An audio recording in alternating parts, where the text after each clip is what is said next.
Portals into the Soul. Chapter 6. A Soul Odyssey Quickening. In Chapter 5 we demonstrated how you can begin the practice of speaking to your brain and asking it to help you energize your intentions and soul orchestration.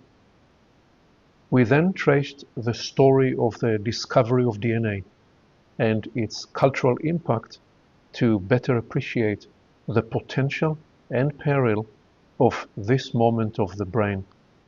I described earlier my experience navigating on a dark night and getting lost. I asked if it is possible humanity has lost touch with the terrain of what being human means and is now at a place where we cannot begin to recognize who we humans really are.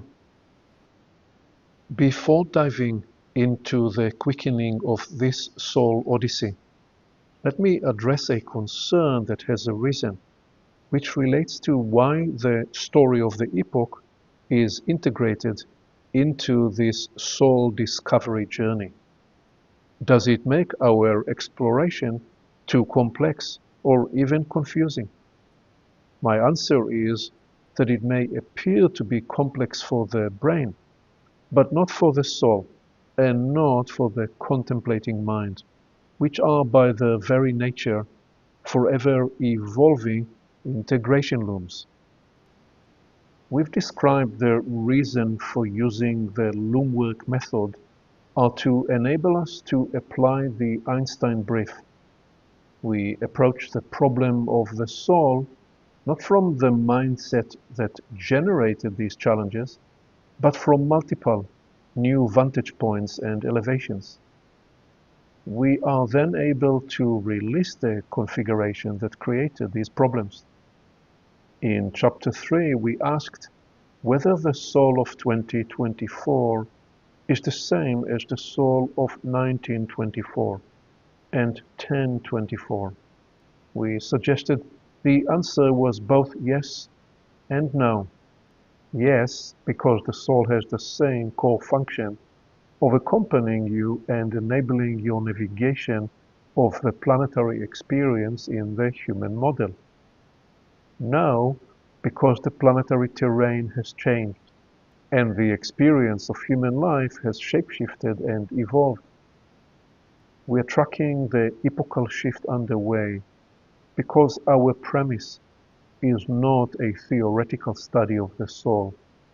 Instead, we're seeking to facilitate the integration of a soul update occurring now through this most crucial transition phase for humanity and its transformational evolutionary change.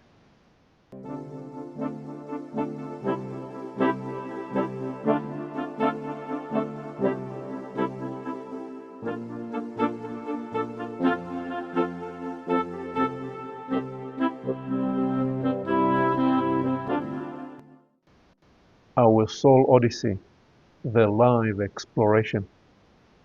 As this Soul Odyssey emerged, there was a sense that it wanted to evolve on the move, to become a live exploration, initiating a siphoning discovery process with a growing network inquiring into these realms.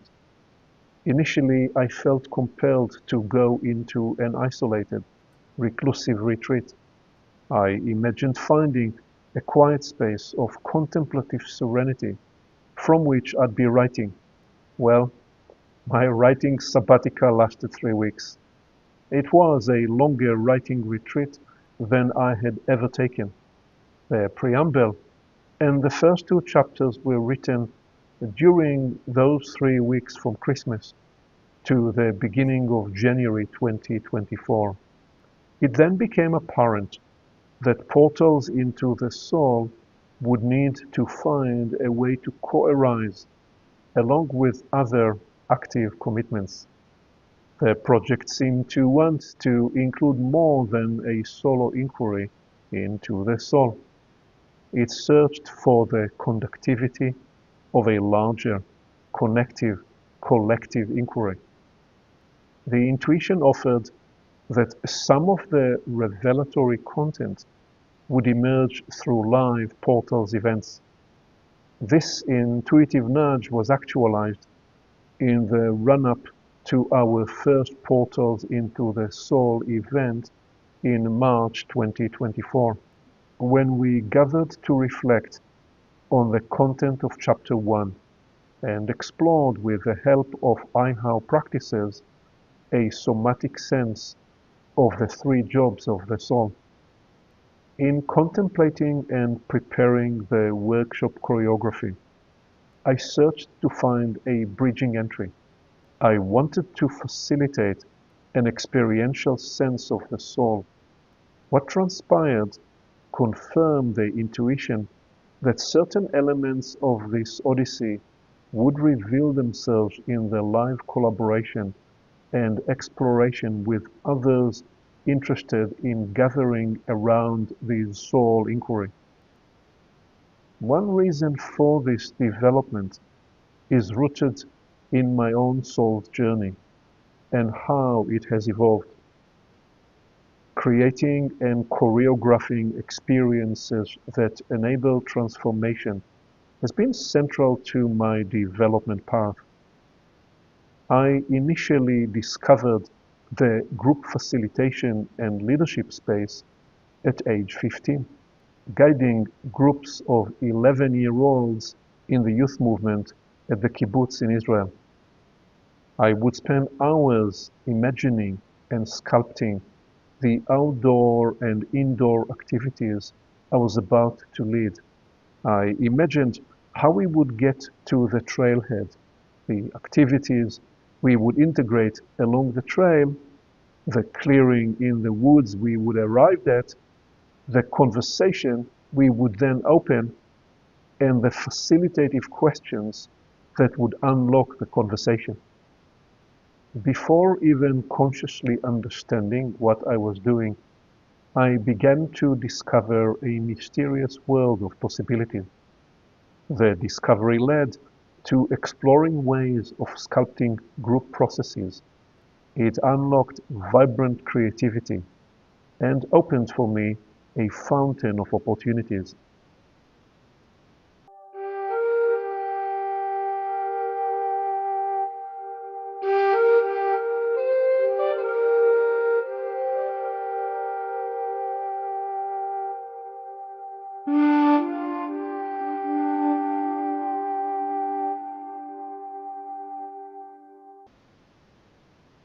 A soul quickening, attunement discovery. The quickening of this domain of possibility found me by surprise in the summer of 1974. It was just 9 months after the Yom Kippur War, which brought rapid maturations for us teenagers. With most of the men responsible for the kibbutz agriculture being called to the army to fight and save the country as the northern and southern borders collapsed, the teenagers in the kibbutz had to take charge and grow overnight to quickly assume responsibility. Israel was facing a grave danger, and as a 14-year-old, I suddenly had an important role to play. Contributing to the vital effort of the kibbutz was exhilarating. Getting up at 5 a.m. to work in the avocado orchard as the country was battling for survival created a potent peak experience. 9 months later, during my 10th grade, I started guiding a 6th grade group in the youth movement at a kibbutz north of Tel Aviv. For one of our first outdoor night activities, I decided to create a trust-building experience.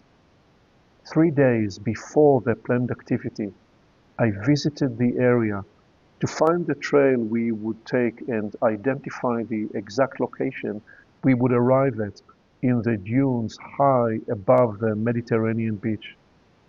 I found a contained space surrounded by the dunes, a perfect natural small amphitheater where I could imagine sitting in a circle with those 12 kids 4 years younger than me. Standing there, I imagined the way I would guide the activity and the conversation. As the evening activity arrived, I was a little anxious. It was the first time I was leading this kind of activity. I sensed I was stepping into an unknown world. Once we headed out into the moonlit evening, I experienced and energized inner peace, joy, and confidence alongside a sense of flow. Suddenly, I was in my element. I did not know it at the time, but in retrospect, the champion of higher purpose, the third impulse of the soul, guided me to a path I was meant to find. We hiked to the dunes and followed the plan I envisioned. During part of the hike, the group was arranged in pairs, one person having their eyes covered while touching the shoulder of a friend walking in front of them, whose job was to lead the blindfolded person safely along the trail. Then they switched roles, allowing everyone to experience the vulnerability of being dependent on a friend, so they could each discover the inner sensation of needing to trust a friend leading them when they could not see. We then reached the natural amphitheater and gathered in a circle to debrief the activity. I asked the group about their experiences in leading a blindfolded person and in being led when they could not see. As the conversation unfolded, I suddenly sensed the circle becoming alive. A subtle energy field was activated, and the conversation facilitated a current that moved through the circle's collective field. When the current of the conversation flowed with ease, I felt a sense of relief in my body. When it reached a point of resistance, where it felt stuck and did not flow, I experienced uneasiness and tension in my body. As the conversation found its flow again, the group's field began to reveal its potential. With this awareness switching on, I sensed who was going to speak next and intuited the feeling and tone they were about to express. It was a startling, almost shocking discovery. In the youth movement training sessions, no one ever spoke about a subtle, invisible field that could become vibrantly alive in certain situations that produced a tuned flow and presence. Initially, I did not understand what I was experiencing. The language I am now using to describe what occurred was not available for me. It was as though I was awakened to another dimension of experience, only to realize I had similar inklings and sensations before.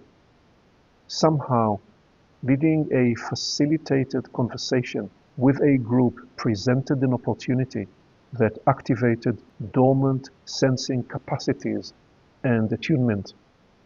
Years later, as I traced the soul-centering and searing moments that shaped my journey, the imprint of that miraculous night presented itself.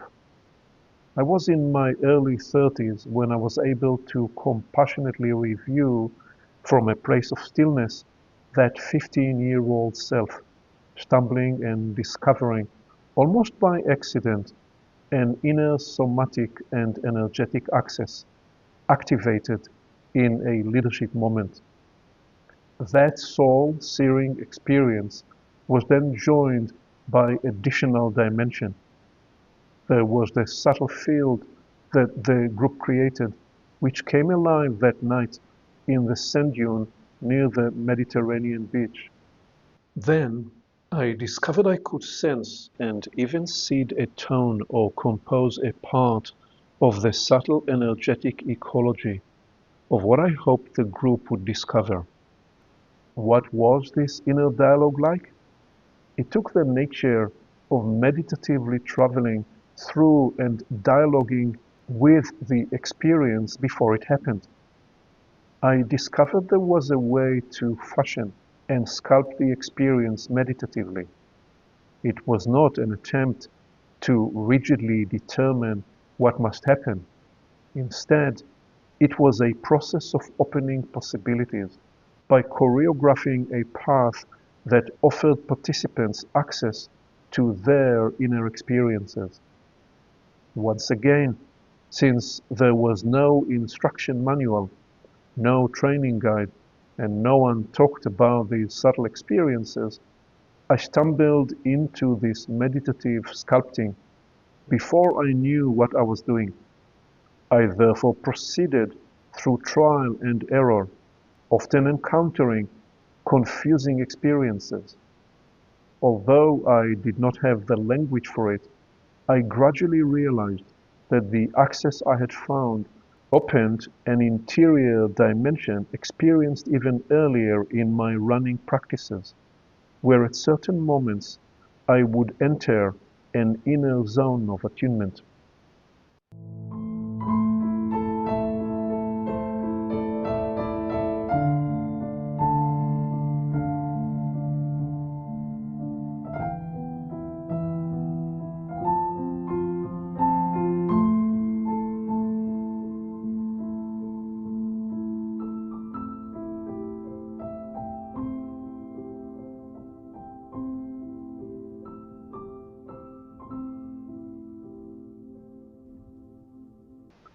The subtle inner worlds. There were now three dimensions to this invisible subtle world. There was the inner attunement that would switch on in certain moments in nature, and when running, breaking through to the pain threshold. There was a second subtle dimension that activated when leading a group through a conversation circle as we explored the nature of trust. And there was a third dimension I began to discover, which was not bound by physical location or chronological time. It presented itself as a subtle energetic access to the group process days before the actual experience commenced. It suggested that facilitation did not start when the activity began, but rather whenever I brought the focus of my attention to it, hours, days, or weeks ahead of the event. Later, inside a new context that emerged in my 20s, there was one more dimension added to it. The event was not completely over when it was over. On certain occasions, I could retrace and reconfigure or even redo a moment in the experience and change its quality within myself.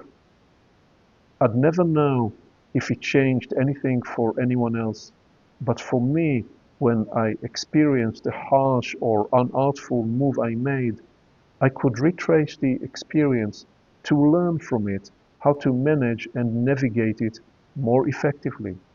Then I was able to superimpose and forgivingly reconfigure the quality of it internally. Accessing the point of forgivingly metabolizing and resculpting an experience was not easy, especially amidst the clouding stresses and anxieties of addressing the material questions of living and building a family. Still, there was a very thin thread of light that kept this search going. It offered a path of inquiry, curiosity, and possibility, a path that did not involve suppressing or make-believe pretending. It guided me to see that instead of carrying forward the scar tissue of embarrassment and pain, I could free that moment by constructively metabolizing these experiences and use disappointment, embarrassment, and pain to fuel capacity building and development. It would again take several years before realizing that in fact I began to ferment what I will describe later in the workings of the inner conclave. Instead of getting frozen by pain, confusion, or a sense of being overwhelmed, causing contraction in the soul and possibly accumulating compensatory ghost responses, there was an interior space in which pain and its cause could be melted, metabolized, and transformed. It was not a flip the switch and pretend all is well kind of a move. Instead, it required a genuine rewiring of response pathway. This was not an impact I could create by suppressing or by merely wishing. I needed to find an inner alchemical source. Given that the neural pathways of pain can be potent, I've had to promise and bring my brain, mind, and soul to a new possibility pathway with energy that would transform these impressions. I will describe more about this work in later chapters when we cover the inner conclave process to help liberate the imprint of the ghost. Inside the turmoil of life, one surprising discovery led to another. Stumbling onto the field of choreographing and leading development workshops with groups opened the discovery path to the process of melting, transforming, and releasing painful and even traumatic experiences.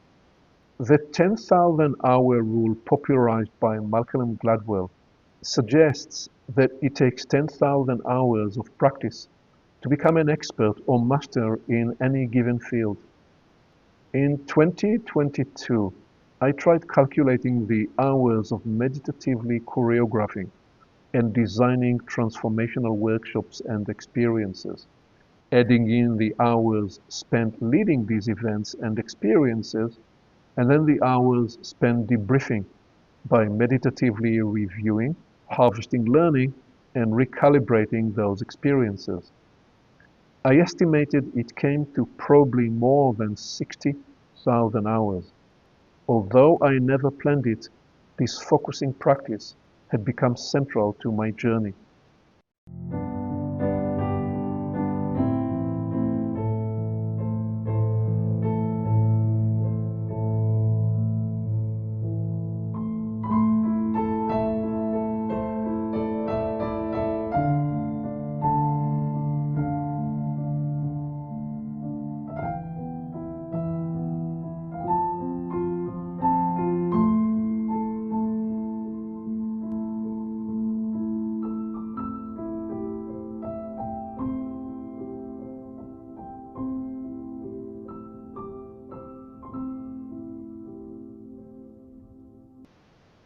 The Pathfinding of Aliveness and Care.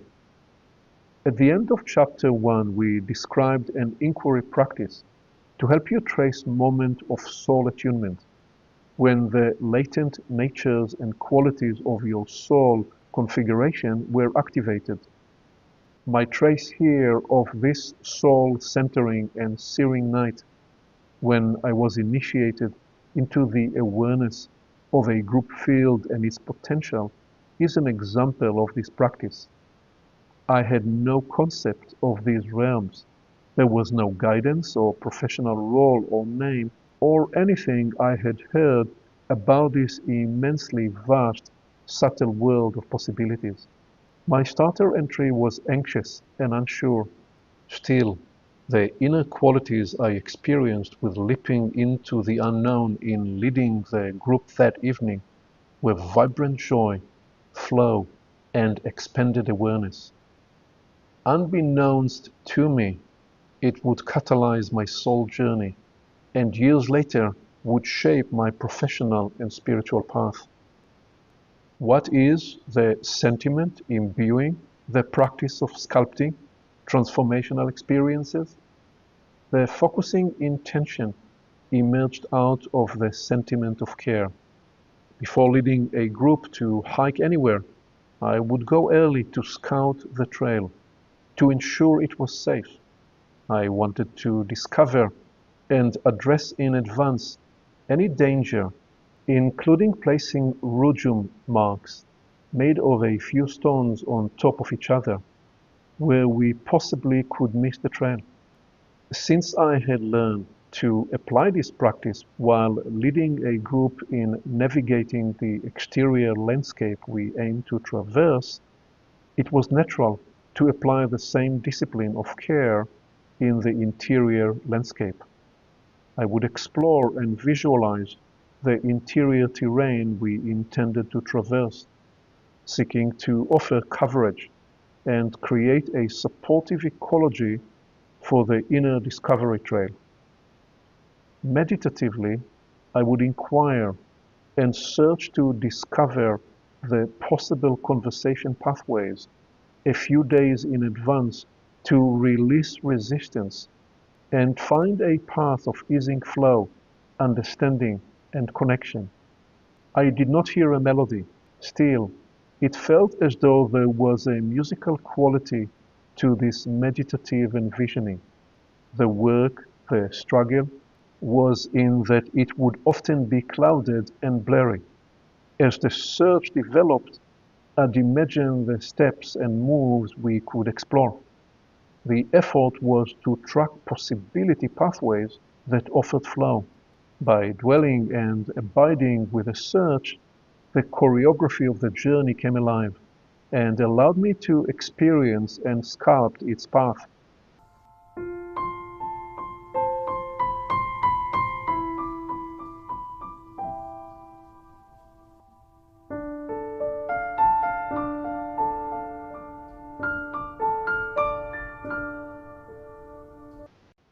Four elements, soul meditation.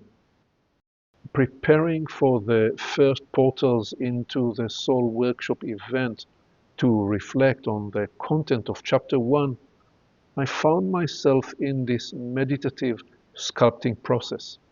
The search was to find an entry that was not conceptual, but rather would invite a whole person experience. For several weeks, as I did my morning ocean running and swimming, I explored a four elements meditative soul attunement experience. Standing at the point where the ocean meets the land, I listened quietly to my soul's experience. Its experience of the sand at the beach, the water of the ocean, and its experience of the fresh open air and the sunlight. How do we listen to the experience of the soul? It is right there, an ever-present, subtle presence behind all the easily accessible, often noisy dimensions of experience. It is an accompanying presence, imbuing, comforting, and guiding every aspect of our moment-by-moment awareness. Abiding in this place where the four elements vividly come together, I sensed the qualities of the elements and their foundational presence in making the human body and system. I focused on sensing how these four together constitute a vessel that enables a fifth subtle dimension, life itself. I listened inside to this pre-verbal dimension in a spacious abiding with the soul attuning to itself and its own nature. It became evident that to enter the space I was hoping to facilitate and invite, we needed to seek a threshold where the cognitive experience of thinking and feeling is transformed from a disjointed, two-dimensional occurrence to a potent ecology of possibility.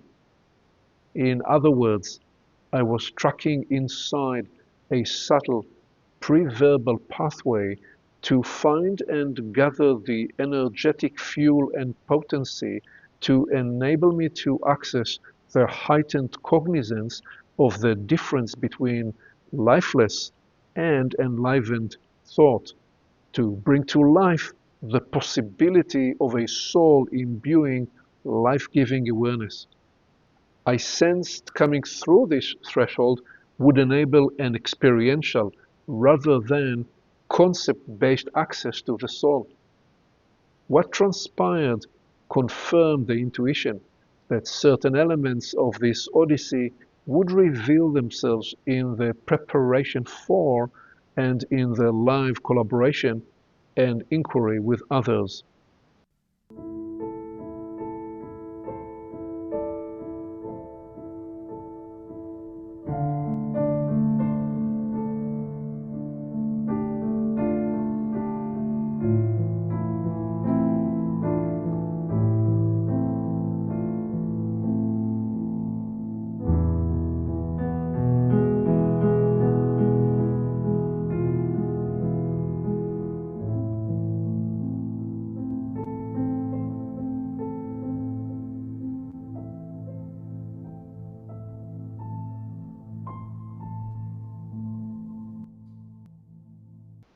Soul transcending polarity.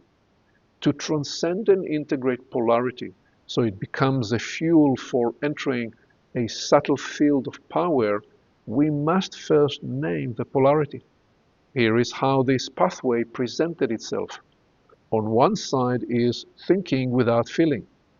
It is made of aimless, repetitive chatter of recycled, undirected, uncontrolled, and unwanted thoughts. A big part of it is described as the monkey mind, which swings between scattered, unconnected thoughts and ruminations about what happened in the past or what is desired for the future. This kind of disjointed thinking deflates the capacity to connect with powers available here and now. This way of being was represented on the left side of the slide. Another way to describe it is lifeless thinking.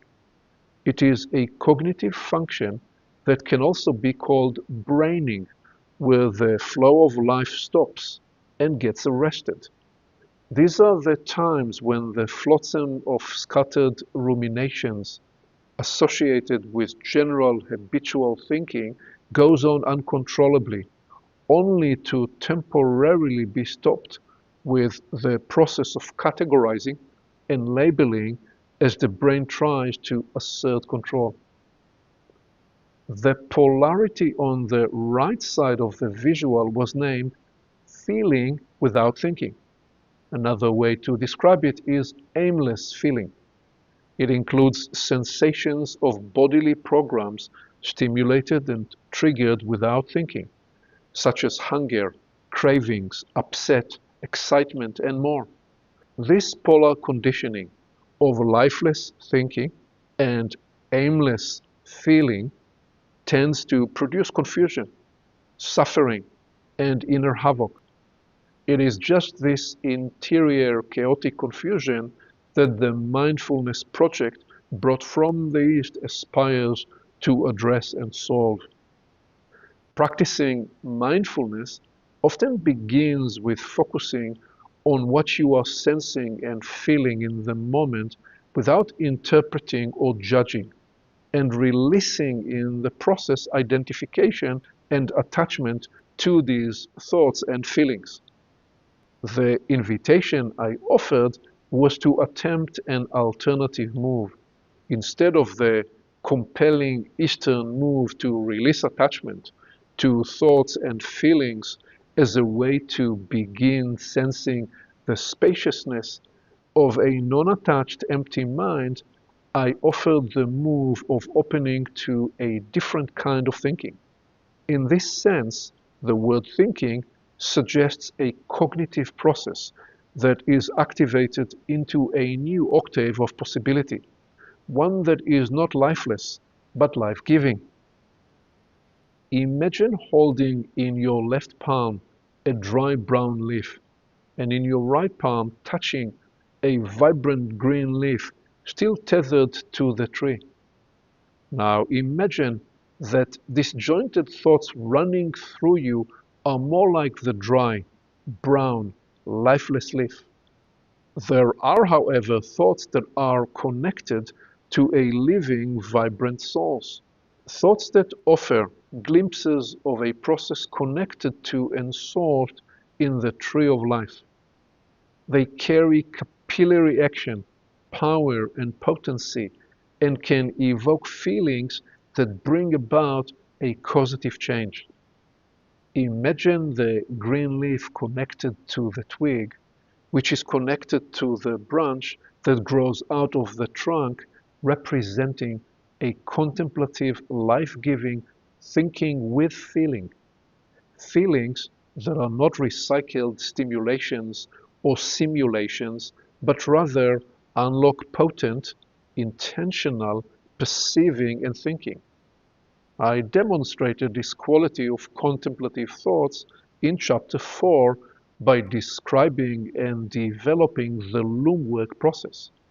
Each of those thoughts placed in the loom carried intentional, open-ended inquiry accompanied by feelings such as wonder, yearning search, awe, reverence, joy of discovery, and intimacy of being, accompanied by a luminescent power. Another element that becomes activated in this new process octave is that we begin to feel our thoughts in a whole new way. When thoughts resemble drifting, lifeless leaves on the floor of the forest, they do not evoke life-giving cognizance and potency. The wind just picks up the dead leaves and drops them anywhere. The green leaves on the branch of the tree, on the other hand, move as the branch bends with the wind and then gently follow it as the branch bounces back. They are tethered to the bigger, life-giving process of the tree and express its supple resilience. Instead of running the lower circuitry that conflates bodily programs, cravings, and urges with their accompanying thoughts, in the higher circuitry, I access heightened awareness that enables me to feel my thoughts. For example, by bringing my focus to care and patience, I can begin to experience the vibrant, living actuality of the essences of care and patience. These multidimensional presences emerge with distinct tone, momentum, and shape, far beyond a two-dimensional word that holds a concept. On the other hand, if an unwell, critical thought or harsh judgment towards another appears, I feel its harshness in my own body and can release or transmogrify it. In this octave, thoughts become alive and are active with intentional power. Therefore, any time we allow meanness or malice towards another, we are the first to be impacted by their unkind energy and its harsh and cruel byproducts. Scattered, aimless, disjointed thinking without feeling is one way of losing agency. Feeling emotions reactively without intentional meaning making is another way of losing agency, energy, and power. On the other hand, intentional inquiry and contemplation can open a path into the mysteries of the soul, evoke feelings of inspiration, uplifting gratitude, fortifying endurance and intimacy with life and its throbbing possibilities. Eastern practices follow the Buddha's great discovery in turning the cognitive function of the mind on itself so as to release it from the transitory content it gets attached to and unlock its own spacious nature. The alternative move of generative thinking with feeling unlocks a deliberate, contemplative, intentional way of being, activating and birthing in the process creative and connective properties. Imagine a communion that transforms a two-dimensional lifeless picture into a multi-dimensional, vibrant, and augmented reality where feelings are not short-term bursts, but sustained, presence-filled sentiments arising with new connections and possibilities.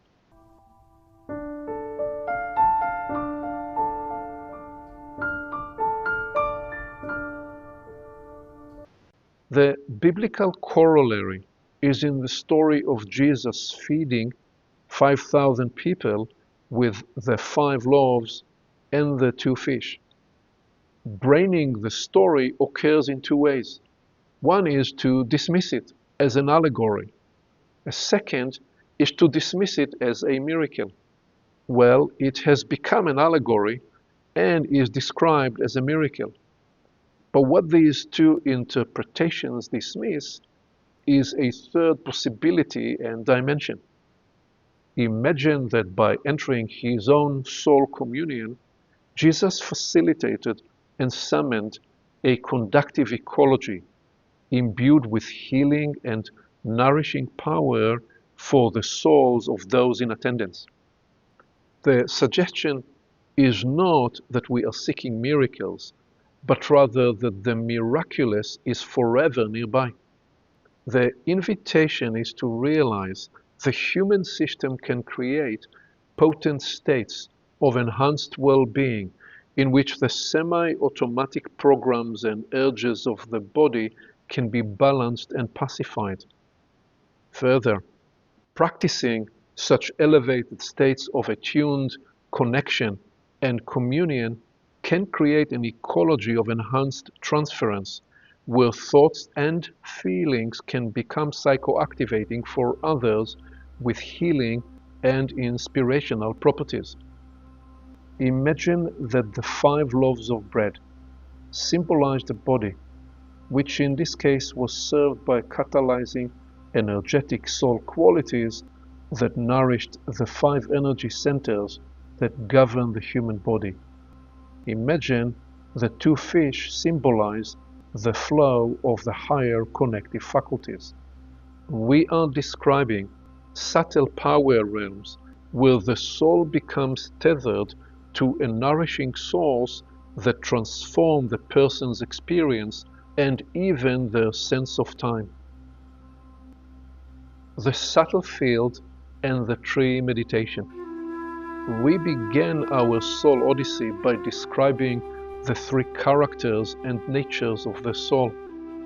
In this chapter, I traced how I was led by my soul and its champion of higher purpose impulse into discovering a leadership path that brought me into contact with the subtle energetic field, a realm the soul reads, navigates, and responds to.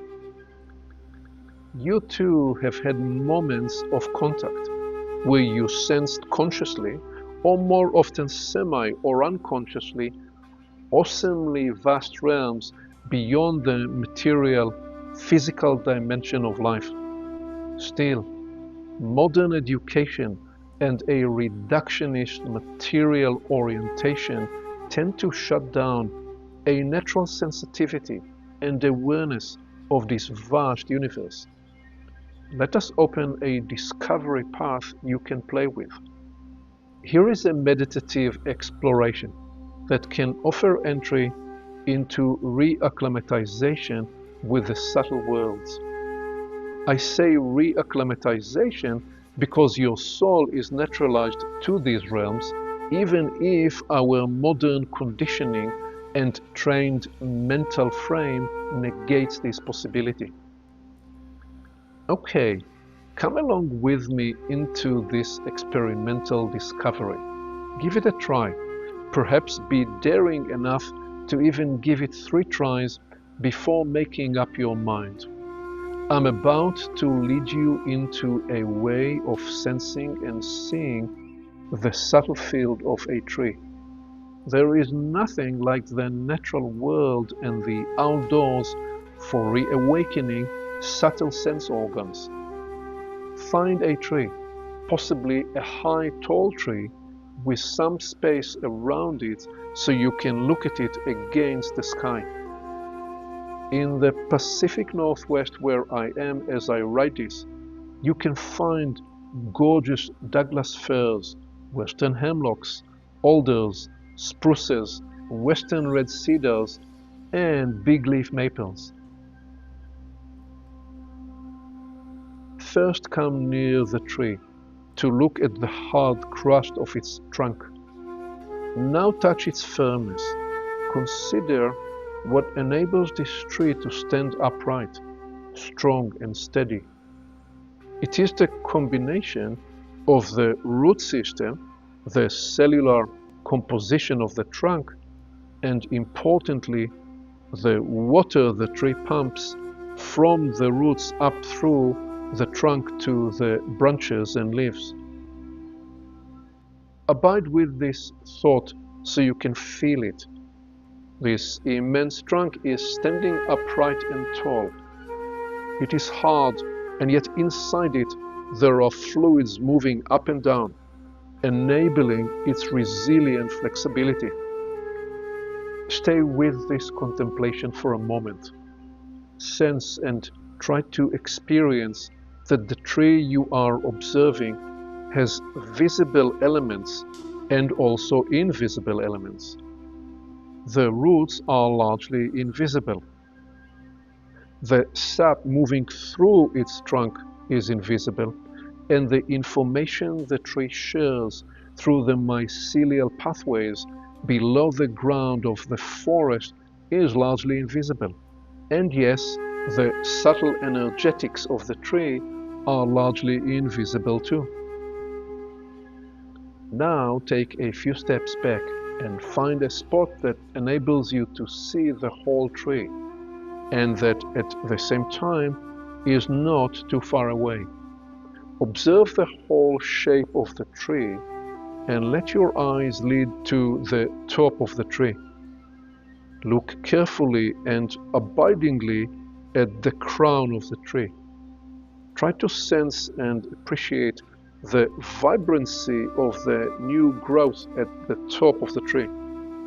Consider this beautifully awesome tree pumps and delivers water all the way up to these top branches, some 125 or even 180 feet up in the case of the tree I am now gazing at right as I write this. As you look at the crown of the tree, possibly against the blue sky, let your eyes shift their focus from the branches to the contour just around the top of the tree. Abide with this space, gazing around the crown of the tree. You may begin to see flames of light emanating and throbbing from the tree and enveloping it. It may take a while and some dedicated practice with patience, and then you will begin to see the dancing, shape-shifting flames of see-through light around the whole tree. What you are seeing is not an optical illusion. It is the subtle energetic field of the tree that expands beyond its physical form. You may at first see these translucent flames of light closely following the shape of the tree around it, as though the tree is breathing. After you practice regularly, you can begin to see shapes and transparent hues of color expanding out from the tree. Again, shift your focus from the crown of the tree to looking around it. Observe the translucent, glowing light emanating from the tree, creating a subtle energy field. Let yourself wonder and imagine that all living beings have a subtle energetic field that envelops them. You can also practice seeing and sensing the subtle energy field of a plant in your house as you place it against the light background. And yes, you can begin to practice seeing and sensing the subtle energy field around people. It's best to practice this way of seeing in a peaceful and safe ecology, where you can relax into this discovery playfully and with awe as you make contact with vast, invisible and subtle realms. These are dimensions that for the soul are like the oxygen-rich air is for the lungs. The next portals into the soul. In this chapter, I reflected on a soul-quickening moment that has found me leading a conversation circle with a group of youngsters, and how it guided my journey and shaped, decades later, the approach we have taken with this portals into the soul discovery odyssey.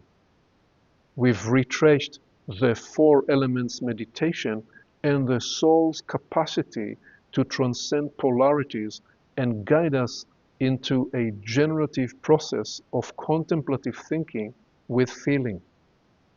We can now begin to feel our thoughts and develop intentional, vibrant thinking that unlocks latent capacities and the curative potential of presence-guided communion and its creative expression.